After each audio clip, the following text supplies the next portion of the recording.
El 17 de marzo de 2025, 4 exploradores urbanos descendieron por una escalera sellada en la estación Valderas del metro de la Ciudad de México. Llevaban cámaras GoPro, detectores de movimiento y teléfonos con grabación continua.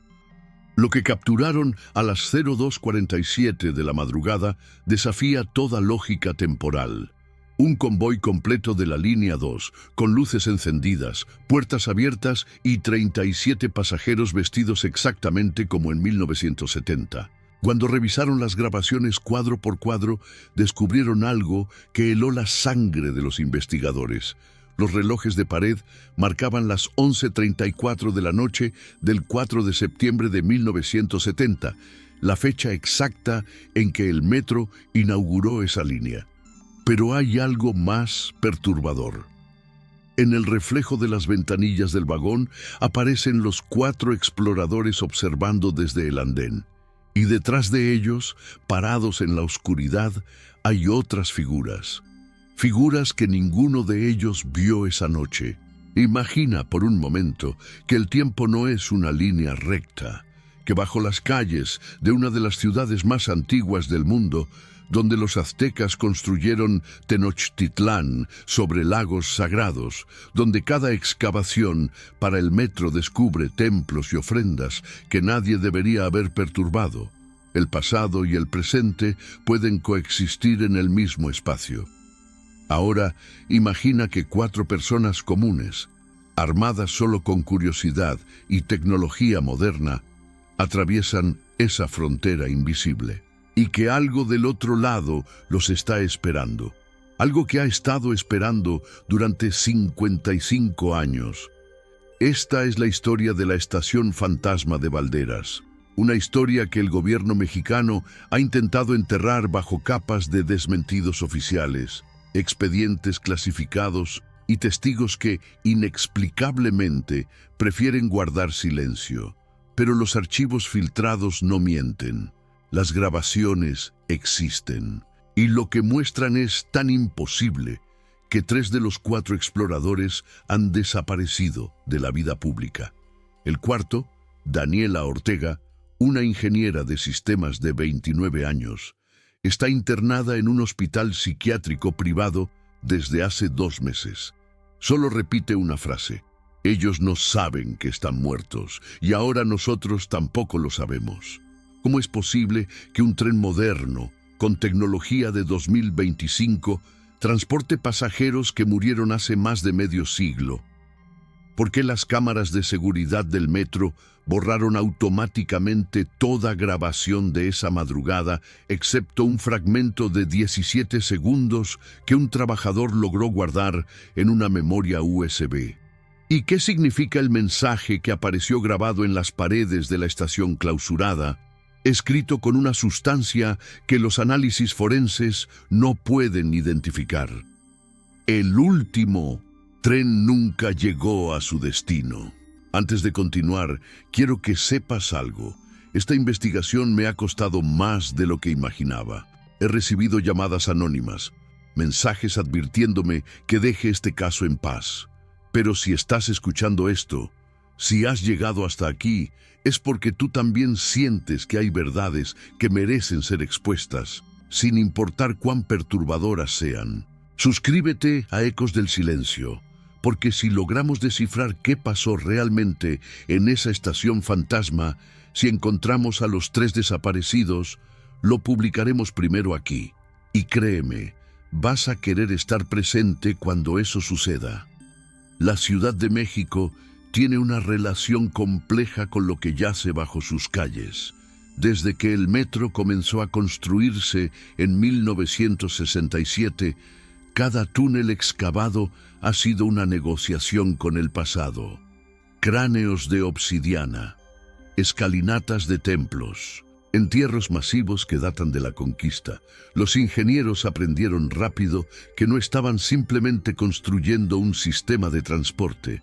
Estaban perturbando algo mucho más antiguo, y en algunos lugares ese pasado nunca dejó de existir. La estación Valderas fue una de las más problemáticas durante su construcción. Los trabajadores reportaban herramientas que desaparecían y aparecían en lugares imposibles. Voces que resonaban en los túneles cuando nadie más estaba presente. 3 obreros murieron en accidentes que los reportes oficiales clasificaron como negligencia humana. Pero los testimonios de sus compañeros cuentan otra historia. Hablaban de sombras que se movían contra la corriente de aire, de una sensación de estar siendo observados desde los túneles que aún no habían sido excavados. Uno de ellos, días antes de morir aplastado por una viga que supuestamente estaba asegurada, le dijo a su esposa: «Hay algo allá abajo que no quiere que terminemos esto». Pero la construcción continuó. El metro abrió en 1969 y la línea 2 se inauguró en septiembre de 1970 con gran pompa oficial. Miles de personas celebraron la modernización de la ciudad. Y durante décadas, millones de pasajeros transitaron por Valderas sin incidentes. Hasta que en 1985, el terremoto que devastó la Ciudad de México dañó secciones críticas de la estación. Parte de ella fue clausurada permanentemente, sellada con concreto y olvidada en los planos oficiales. O eso es lo que dice la versión pública. Daniela Ortega no era una cazafantasmas amateur, era una profesional seria, con un máster en Ingeniería de Sistemas de la UNAM y experiencia en seguridad de infraestructuras críticas. Su interés por los espacios abandonados del metro comenzó como un proyecto de tesis sobre vulnerabilidades estructurales. Pero mientras investigaba archivos históricos, encontró algo inquietante. Documentos internos que mencionaban anomalías electromagnéticas persistentes en la sección clausurada de Valderas, reportes de trabajadores de mantenimiento que se negaban a entrar solos, y lo más extraño, una orden administrativa de 1987 que prohibía específicamente realizar reparaciones en ciertos túneles hasta nueva notificación que nunca llegó. Daniela reclutó a 3 personas de confianza para su exploración. Roberto Galván, fotógrafo documental de 35 años, especializado en arquitectura urbana olvidada. Mónica Herrera, historiadora de 28 años que había escrito su tesis sobre el metro como artefacto cultural. Y Javier Ríos, paramédico de 42 años con experiencia en espeleología urbana, quien insistió en llevar equipo de primeros auxilios y dispositivos de comunicación de emergencia. Ninguno de ellos creía en lo paranormal. Todos eran escépticos metodológicos, lo cual hace que lo que les sucedió sea aún más imposible de descartar. Durante semanas planificaron la incursión, estudiaron planos antiguos, compararon mapas oficiales con filtraciones en foros de exploradores urbanos, identificaron el punto de acceso menos vigilado. El 17 de marzo eligieron una madrugada de lunes, cuando el tráfico de trenes es mínimo y el personal de seguridad está reducido. A las 01:15 entraron por un acceso de mantenimiento cerca de la estación Cuauhtémoc. Para las 02:30 habían llegado a la entrada sellada de la sección clausurada de Valderas. Roberto describió después, en el único testimonio grabado que dio antes de desaparecer, la sensación al cruzar esa barrera de concreto agrietado. No era frío normal, dijo con voz temblorosa. Era un frío que venía de adentro, como si el aire mismo estuviera congelado en el tiempo. Mónica anotó en su diario digital, recuperado posteriormente de su teléfono encontrado abandonado: silencio absoluto, ni vibración de trenes, ni ecos del exterior, como si hubiéramos atravesado una membrana hacia otro lugar. Javier, siempre práctico, verificó sus instrumentos. Su detector de CO2 funcionaba normalmente. Su GPS, sin embargo, había dejado de actualizar su posición. Marcaba coordenadas, pero ninguna correspondía a ningún lugar de la Ciudad de México. De hecho, según el GPS, estaban a 2.847 kilómetros de distancia. en medio del Océano Pacífico. Daniela encendió todas las cámaras. GoPro en su casco, cámara de mano de Roberto, todos grabando en sus teléfonos como respaldo. Avanzaron por el andén abandonado. Las paredes aún conservaban carteles publicitarios de los años 80, un anuncio de Coca-Cola, promociones de cines que ya no existen. Todo cubierto por décadas de polvo, excepto las huellas. Huellas frescas en el polvo, huellas de zapatos, decenas de ellas, como si multitudes hubieran caminado por allí recientemente. Pero eso era imposible. Ese lugar llevaba casi 40 años sellado. La estación Balderas, clausurada, era un museo involuntario del pasado. Bajo la luz de sus linternas, los 4 exploradores caminaban entre columnas de azulejos naranjas y blancos, el diseño característico de las estaciones del metro en los años 70. Bancas de concreto con grafitis que databan de décadas atrás. Un kiosco de periódicos con el metal oxidado, pero cuya estructura aún permanecía intacta. Roberto fotografiaba compulsivamente. Cada imagen era un fragmento de historia urbana congelada. Mónica tocaba las superficies con reverencia casi arqueológica, como si estuviera en las ruinas de Teotihuacán y no bajo las calles de una ciudad moderna. El andén medía aproximadamente 120 metros de largo. En su momento había servido a miles de pasajeros diarios. Ahora era un sepulcro de concreto donde el tiempo parecía haberse detenido. Pero había detalles perturbadores que ninguno de ellos mencionó en voz alta durante los primeros minutos. Las luces de emergencia, que según toda lógica deberían haber dejado de funcionar hace décadas, emitían un resplandor tenue pero constante, verde amarillento, palpitante, como si respiraran, y había un sonido, casi imperceptible al principio. Un zumbido de baja frecuencia que Javier sintió más que escuchó. ¿Escuchan eso?, preguntó finalmente. Los demás asintieron en silencio. Daniela se acercó al borde del andén y miró hacia los túneles. La oscuridad era absoluta. Sus linternas no penetraban más de 5 metros antes de ser absorbidas por la negrura. Pero había movimiento de aire, una brisa constante que venía del túnel norte, cálida, con un olor que Roberto describió después como metal oxidado mezclado con perfume viejo. Mónica sacó su grabadora de audio y comenzó a registrar sonidos ambientales. En la grabación, recuperada semanas después, se escucha el zumbido de baja frecuencia, y debajo de él, apenas audible, algo que podría ser música. Una canción que sonaba en radios de los años 70. La Puerta Negra, de los Tigres del Norte, pero distorsionada, como si la tocaran al revés y a velocidad reducida. Javier propuso retroceder. Su instinto de supervivencia, afinado por años de trabajar en emergencias médicas, le gritaba que algo estaba profundamente mal. Pero Daniela estaba fascinada. Sus medidores electromagnéticos se habían vuelto locos. Lecturas que oscilaban entre 0 y valores imposiblemente altos. «Esto no tiene sentido», murmuró mientras ajustaba el equipo. «Es como si hubiera una fuente de energía masiva, pero intermitente, como un pulso». Roberto, siempre el documentalista, sugirió avanzar solo 50 metros más. «Vinimos hasta aquí», argumentó. «Al menos registremos el túnel principal».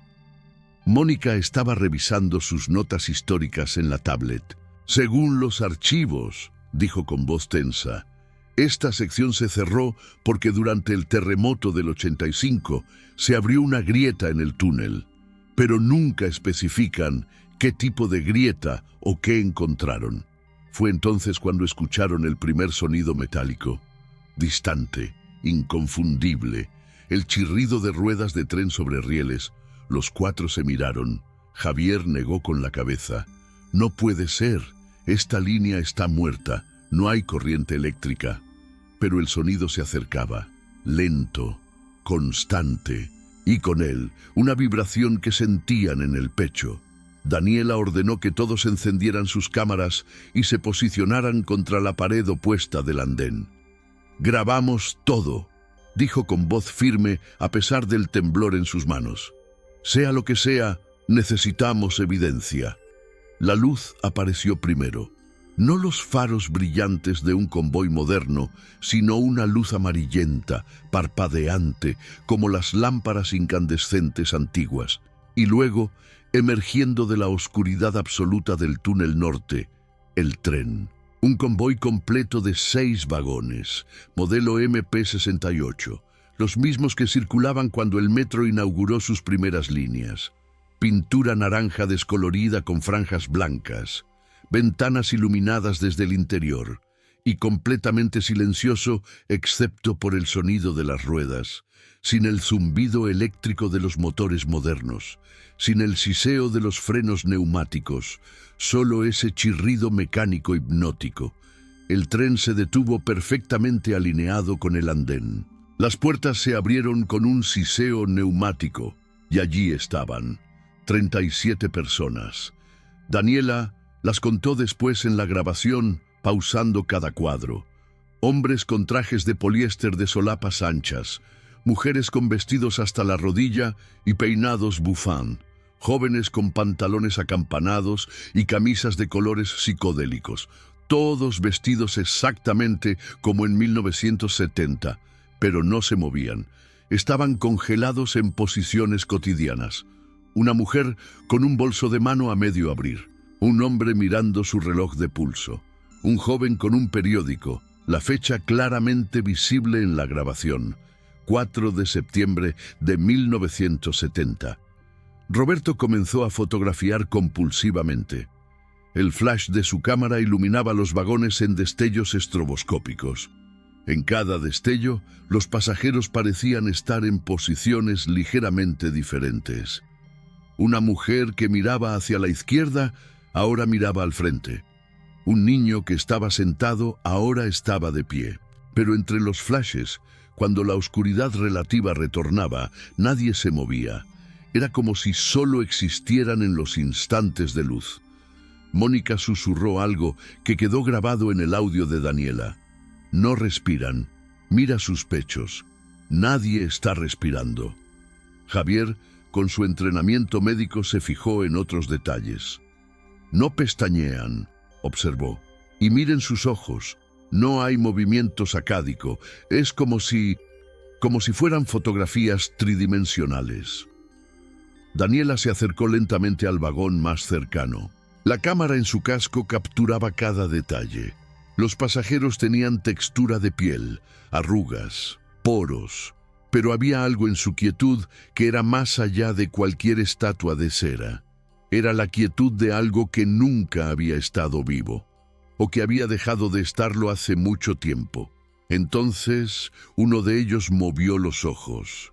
Una mujer de aproximadamente 50 años sentada cerca de la puerta. Sus ojos, sin mover la cabeza, sin pestañear, giraron lentamente hasta fijar la mirada directamente en Daniela.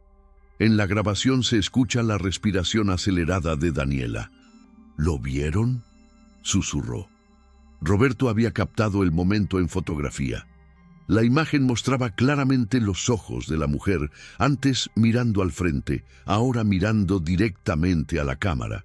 Pero en el siguiente cuadro de video, apenas un tercio de segundo después, los ojos habían vuelto a su posición original.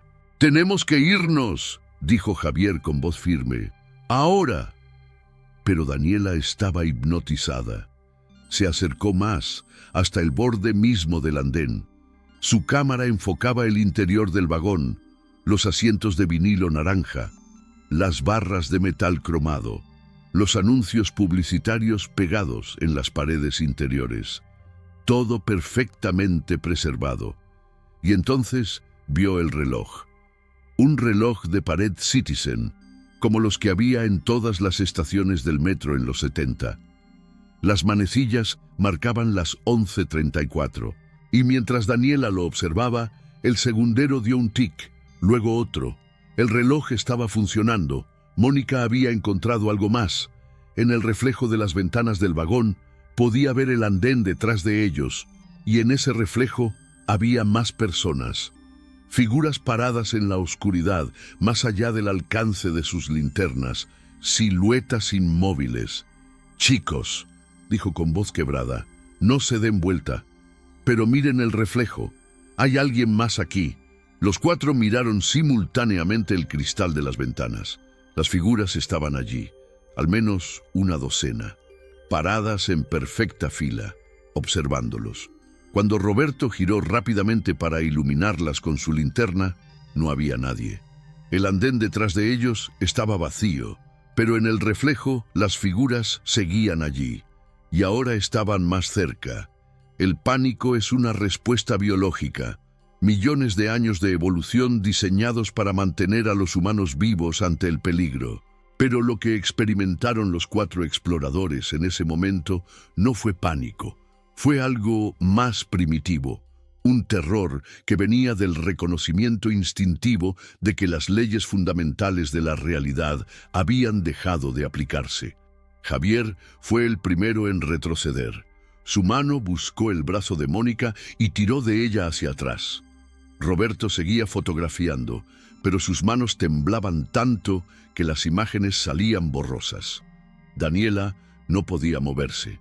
Estaba paralizada mirando el interior del vagón, donde algo imposible estaba sucediendo. Los pasajeros habían comenzado a moverse, no con la fluidez de personas vivas, sino con movimientos entrecortados, como si fueran proyecciones de película antigua reproducida a velocidad incorrecta. La mujer que había mirado a Daniela ahora se ponía de pie. Su boca se abría en lo que parecía ser el inicio de una palabra. Un hombre con sombrero se giraba hacia la puerta. El niño, que momentos antes estaba de pie, ahora corría hacia la parte trasera del vagón. Pero todo sucedía en fragmentos. Un cuadro de movimiento, 3 cuadros de quietud absoluta, otro cuadro de movimiento en una posición completamente diferente, como si el tiempo dentro del tren estuviera fragmentado. «El tren va a cerrar las puertas», dijo Roberto con voz monótona, casi en trance. «Miren, van a cerrar». Y tenía razón. Lentamente, con ese mismo movimiento fragmentado e irregular, las puertas neumáticas comenzaban a cerrarse. Daniela dio un paso atrás justo cuando las puertas se sellaron completamente. En el interior, los pasajeros habían vuelto a su quietud. Pero ahora todos, cada uno de los 37, tenían sus rostros girados hacia las ventanas, mirando hacia afuera, mirando directamente a los 4 exploradores.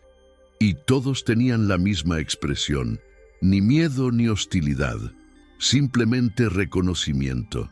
Como si dijeran, «Ah, han llegado, los estábamos esperando». El tren comenzó a moverse, no hacia adelante o hacia atrás, sino hundiéndose, descendiendo lentamente a través de los rieles, como si los rieles fueran líquidos y el tren se estuviera sumergiendo en ellos. Roberto grababa frenéticamente. «¿Lo están viendo? ¿Lo están viendo?», gritaba. Las ruedas del tren desaparecían primero, luego los bajos, luego las ventanas inferiores, hasta que solo el techo del convoy era visible.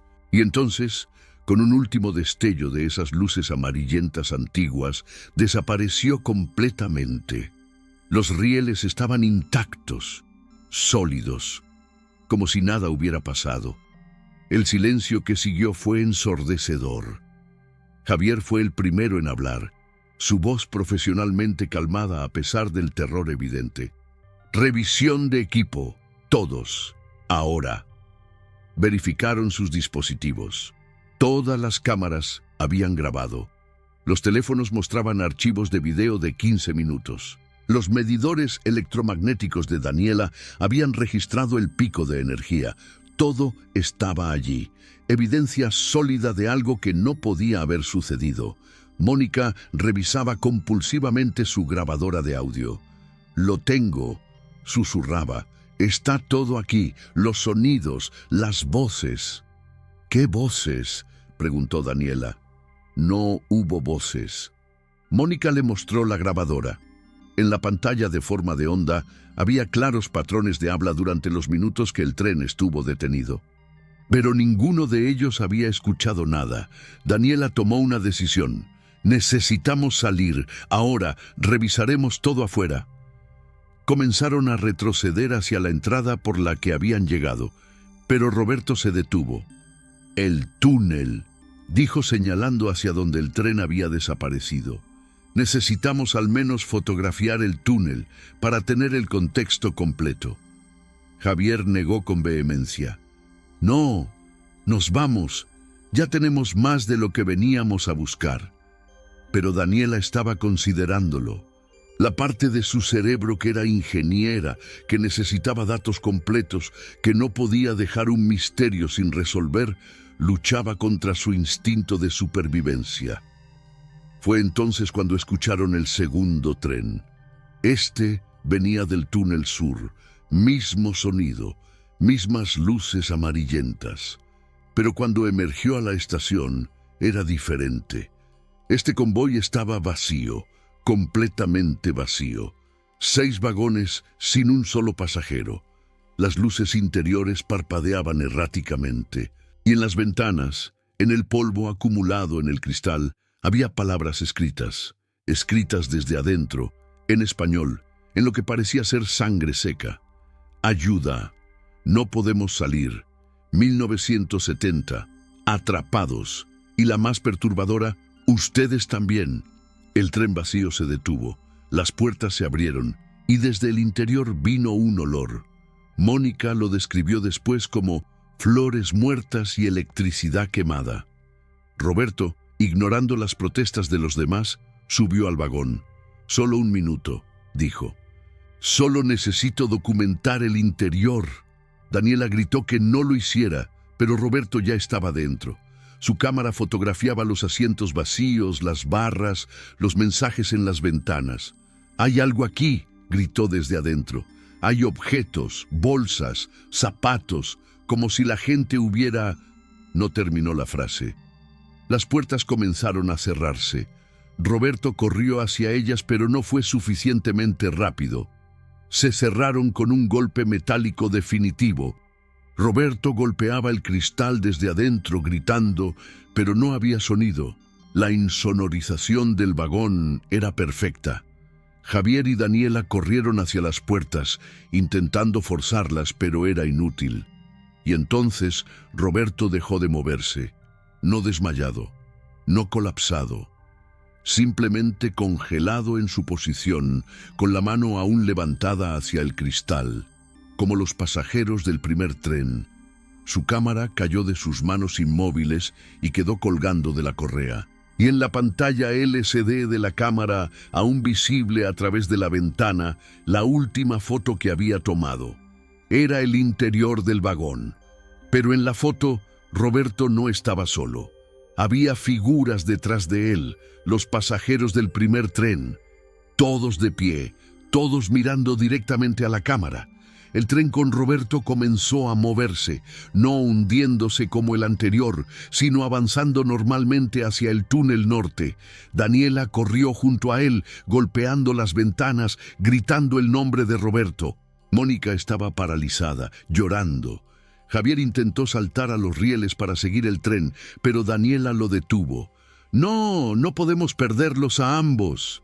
El convoy aceleró, sus luces traseras desapareciendo en la oscuridad del túnel. Y luego, silencio nuevamente. Roberto había desaparecido. Los 3 que quedaban estaban en shock. Mónica se había sentado en el suelo del andén, abrazándose las rodillas, meciéndose hacia adelante y atrás. Javier revisaba compulsivamente su equipo médico, como si pudiera encontrar algo allí que explicara lo inexplicable. Daniela miraba fijamente el túnel oscuro, su cerebro de ingeniera intentando procesar datos que violaban toda ley física conocida. «Tenemos que reportarlo», dijo finalmente Javier. «Llamar a la policía, al metro, a quien sea». Daniela negó con la cabeza. «¿Y decirles qué? ¿Que un tren fantasma se llevó a nuestro amigo? Nos encerrarían en un psiquiátrico antes de que termináramos la historia. Entonces, las luces de emergencia comenzaron a parpadear, no erráticamente, sino en un patrón. Largo, corto, corto, largo, largo, corto, corto, largo. Mónica levantó la cabeza. «Código Morse», susurró. Daniela sacó su teléfono y comenzó a decodificar. El mensaje se repetía una y otra vez. 5 letras. S-A-L-G-A-N. Salgan. «Alguien nos está advirtiendo», dijo Javier. «O algo nos está sacando», respondió Daniela mirando hacia las sombras del andén. Las figuras en los reflejos habían desaparecido, pero ahora había huellas en el polvo, huellas que no estaban allí antes, huellas que conducían desde el túnel norte, pasaban justo donde ellos estaban parados y continuaban hacia la salida. Comenzaron a correr, las 3 cámaras aún grabando, capturando su escape frenético por la estación abandonada. Detrás de ellos, el sonido de otro tren acercándose, y otro, como si todos los trenes que nunca llegaron a su destino en 1970 estuvieran convergiendo en esa estación. Las luces parpadeaban más rápido ahora. El mensaje en Morse había cambiado. Ya no decía «salgan», ahora decía algo diferente. Daniela lo decodificó mientras corrían. «Demasiado tarde, demasiado tarde, demasiado tarde». Alcanzaron la entrada sellada por la que habían entrado, el concreto agrietado, la barrera que habían cruzado hacía menos de una hora, pero ahora era diferente. El concreto estaba intacto, sin grietas, como si nunca hubiera sido roto. «No», jadeó Mónica. «No, no, no, por aquí entramos. Lo sé, lo vi». Javier comenzó a golpear el concreto con una barra de metal que encontró. Nada, sólido. Daniela iluminaba desesperadamente las paredes buscando otra salida. Y entonces vio algo.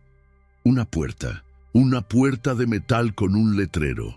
Salida de emergencia, solo personal autorizado, 1970. Una puerta que definitivamente no había estado allí cuando entraron. La puerta de emergencia se abrió con un chirrido que resonó en la estación como un grito.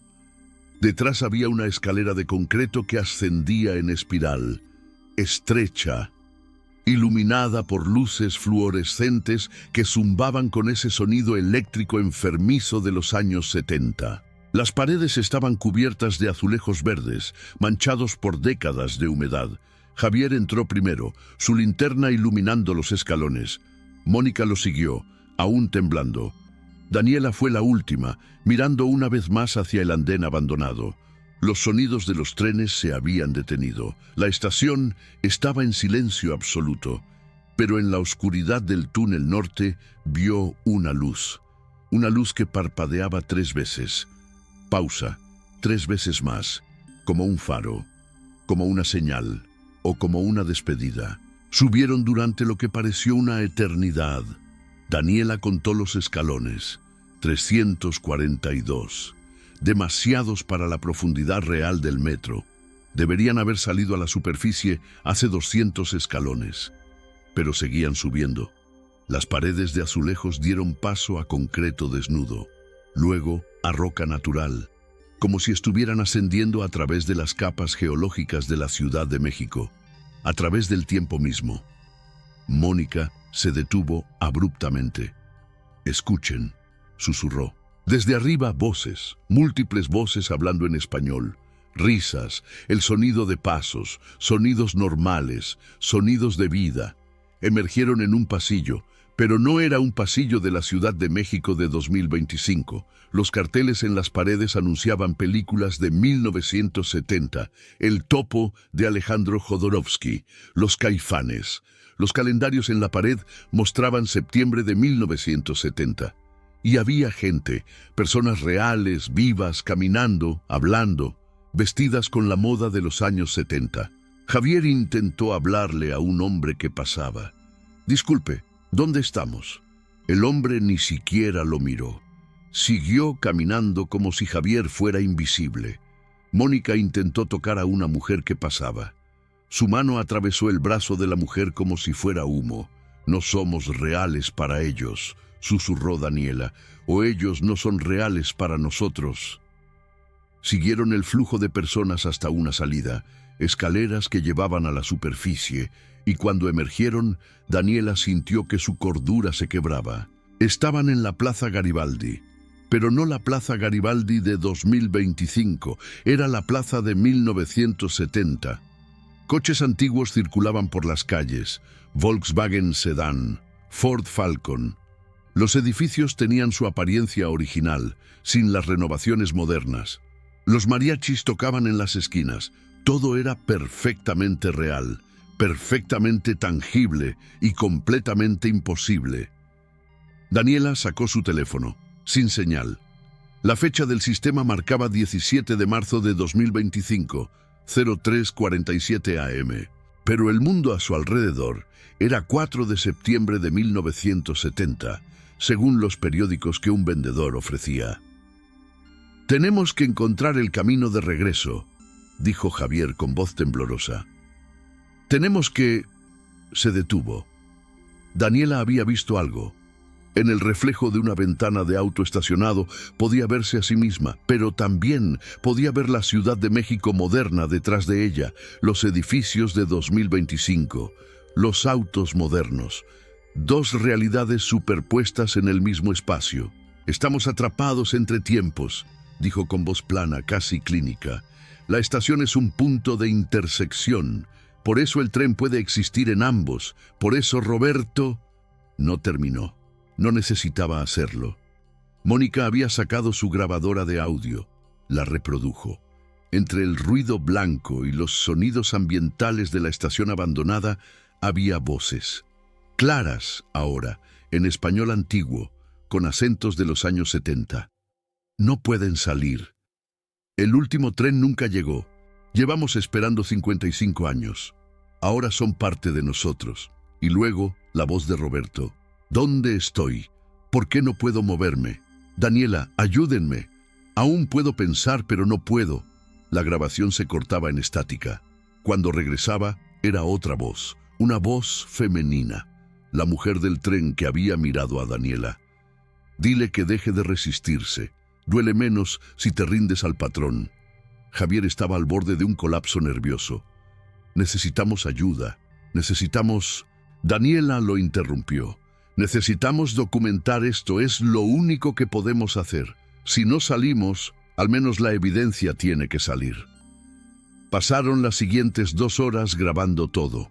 Videos de la Plaza Garibaldi de 1970. Fotografías de los periódicos. Entrevistas intentadas con personas que no podían verlos. Y entonces Mónica notó algo. «Los relojes», dijo señalando un reloj público. «No avanzan. Miren». Tenía razón. Todos los relojes marcaban las 11:34, la misma hora que el reloj en el tren. Estaban atrapados en un bucle temporal, en el momento exacto de la inauguración de la línea 2 del metro. Daniela tuvo una idea. «La estación. Tenemos que volver a la estación. Si es el punto de intersección, tal vez podamos encontrar la manera de...». No esperó respuesta. Comenzó a correr hacia la entrada más cercana del metro. Los demás la siguieron. Bajaron las escaleras. Pasaron por torniquetes que se abrían para gente invisible. Llegaron al andén. Y allí estaba, el tren. El mismo tren de 1970, con los 37 pasajeros. Y ahora, en el último vagón, Roberto, inmóvil, congelado, con los ojos abiertos, consciente pero incapaz de moverse. Daniela se acercó lentamente al vagón.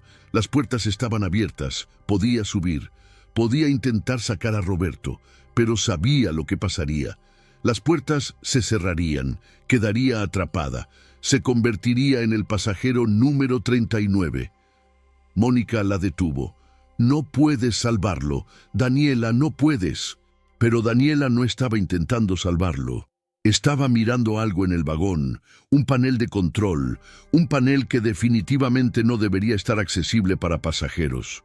un panel con interruptores y diales y una placa que decía «Sistema de control temporal, mantenimiento exclusivo». «Es experimental», susurró Daniela. El gobierno estaba experimentando con algo en los 70. Algo salió mal durante la inauguración. El tren quedó atrapado fuera del tiempo y todos los que estaban dentro, Javier entendió, se congelaron en ese momento, conscientes pero incapaces de moverse durante 55 años. Mónica estaba llorando. ¿Y Roberto? Daniela no respondió. No había respuesta que diera consuelo. Entonces el tren comenzó a moverse, con Roberto dentro. Daniela gritó su nombre, pero fue inútil. El convoy aceleró, las luces traseras desapareciendo en el túnel, y en ese momento algo cambió. El andén de 1970 comenzó a desvanecerse. Las paredes modernas de 2025 empezaron a aparecer. Estaban regresando. El bucle temporal los estaba expulsando. ¡Corran!, gritó Javier. Subieron las escaleras a toda velocidad. El mundo de 1970 se disolvía a su alrededor como niebla bajo el sol. Para cuando alcanzaron la superficie, estaban de vuelta en la Ciudad de México de 2025. Plaza Garibaldi moderna, autos modernos. Pero habían perdido 3 horas que no podían explicar. Daniela y Mónica intentaron reportar lo sucedido. Fueron a la policía, al sistema de transporte colectivo Metro, a las autoridades. Todos los escucharon con cortesía y luego los trataron como casos psiquiátricos. Las grabaciones que tenían eran descartadas como efectos especiales elaborados. Las fotografías como manipulaciones digitales. La desaparición de Roberto fue reportada como un caso de persona perdida en los túneles del metro durante una exploración urbana ilegal. Búsquedas oficiales fueron conducidas. Nunca encontraron nada. La sección clausurada de Valderas fue inspeccionada. Los reportes oficiales declararon que la entrada había estado sellada con concreto durante décadas. Imposible que alguien hubiera entrado. 3 semanas después de los eventos, Javier desapareció. Su familia reportó que había estado obsesionado con volver a Valderas, que hablaba de salvar a Roberto, que creía haber encontrado un patrón en las grabaciones que indicaba cuándo el portal temporal estaría abierto nuevamente. La última vez que lo vieron, iba camino a la estación Valderas con una mochila llena de equipo. Nunca regresó. Las cámaras de seguridad del metro no muestran nada. Es como si hubiera desaparecido entre un cuadro y el siguiente. Mónica duró 2 meses más. Intentó continuar con su vida normal, volver a su trabajo como historiadora, pero las voces en las grabaciones la perseguían.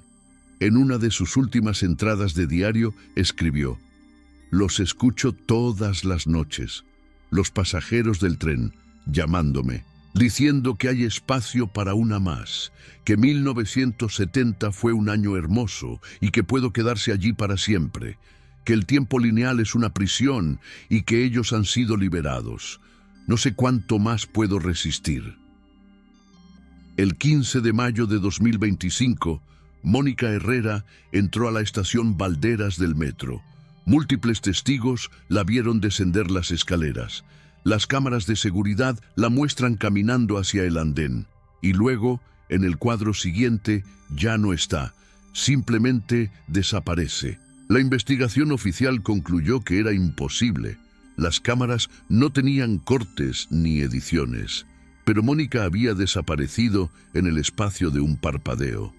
Daniela Ortega es la única sobreviviente. Ha sido internada en un hospital psiquiátrico privado desde junio de 2025.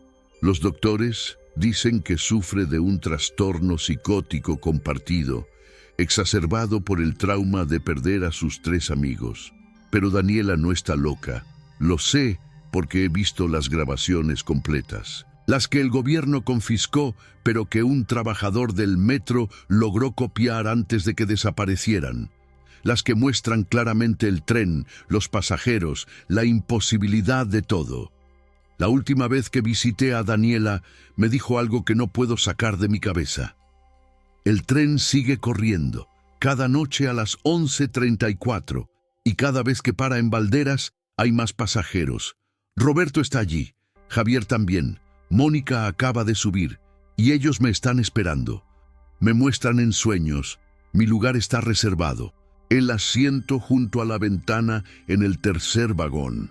Dicen que la vista es hermosa desde allí, que puedes ver todos los momentos de la historia de la Ciudad de México simultáneamente, que es como vivir 1000 vidas a la vez. ¿Y sabes qué es lo peor? Estoy empezando a pensar que tienen razón. Los archivos del metro de 1970 muestran algo inquietante. El 4 de septiembre de 1970, durante la ceremonia de inauguración de la Línea 2, un tren lleno de funcionarios y periodistas partió de Cuatro Caminos hacia Tasqueña. Debía hacer una parada especial en Valderas para la ceremonia oficial. El tren nunca llegó. Según los reportes, experimentó fallas técnicas y fue detenido en un túnel de mantenimiento. Los pasajeros fueron evacuados por una salida de emergencia.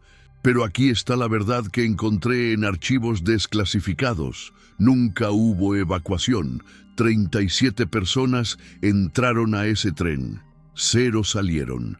El gobierno de México creó identidades falsas, certificados de defunción por causas variadas, historias elaboradas para explicar 37 desapariciones simultáneas. Y sellaron la sección de Valderas donde el tren fue visto por última vez. ¿Qué pasó realmente en 1970? ¿Estaba el gobierno experimentando con tecnología temporal? ¿Fue un accidente o un experimento que salió mal? Los documentos que he encontrado hablan de un proyecto Cronus, financiado secretamente durante los Juegos Olímpicos de 1968, de científicos alemanes y estadounidenses trabajando en instalaciones bajo la Ciudad de México, de pruebas de campos de distorsión temporal usando la red eléctrica del metro como conductor, y de un desastre que ocurrió durante la primera prueba con pasajeros humanos. Pero hay algo más, algo que me hace temblar mientras investigo esto. He comenzado a recibir llamadas de números que no existen. Cuando contesto, hay silencio. Y luego, apenas audible, el sonido de ruedas de tren sobre rieles y voces. Voces que susurran en español antiguo. Estás cerca de la verdad, demasiado cerca. El próximo tren tiene tu nombre. Anoche estaba en mi apartamento revisando las grabaciones por 100ª vez, cuando mi teléfono mostró una notificación, un mensaje de texto de Daniela. Pero Daniela no tiene permitido usar teléfonos en el hospital. El mensaje decía: subí al tren, no duele como pensaba, es hermoso aquí, todo está sucediendo al mismo tiempo. Te veo en 1970, te veo ahora, te veo mañana. El tiempo es un círculo, nos vemos pronto. Si estás escuchando esto, si has llegado hasta aquí, necesito que hagas algo por mí. Necesito que compartas esta historia, que la difundas, porque si algo me pasa, si me convierto en la próxima persona en desaparecer en Valderas, al menos la verdad estará allá afuera. La estación fantasma es real. El tren de 1970 aún está corriendo y está recolectando pasajeros. ¿Crees que esto es una falsa alarma? ¿Una historia bien elaborada? ¿O crees que hay fuerzas operando en el metro de la Ciudad de México que van más allá de nuestra comprensión del tiempo y el espacio? Déjame tu teoría en los comentarios. Y si alguna vez estás en el metro de la Ciudad de México tarde en la noche y escuchas el sonido de un tren antiguo acercándose y ves luces amarillentas en un túnel que debería estar oscuro, por favor, no te acerques. No importa cuán tentador sea investigar, porque el tren siempre tiene espacio para un pasajero más. Si quieres que sigamos investigando los misterios más profundos y oscuros de México, los casos que el gobierno prefiere mantener ocultos, dale like a este video y suscríbete a Ecos del Silencio. Porque te prometo esto, si descubro qué le pasó realmente a Daniela, a Roberto, a Javier y a Mónica, si logro encontrar la manera de traerlos de vuelta, lo publicaré aquí primero. Y créeme cuando te digo que estoy muy cerca, demasiado cerca.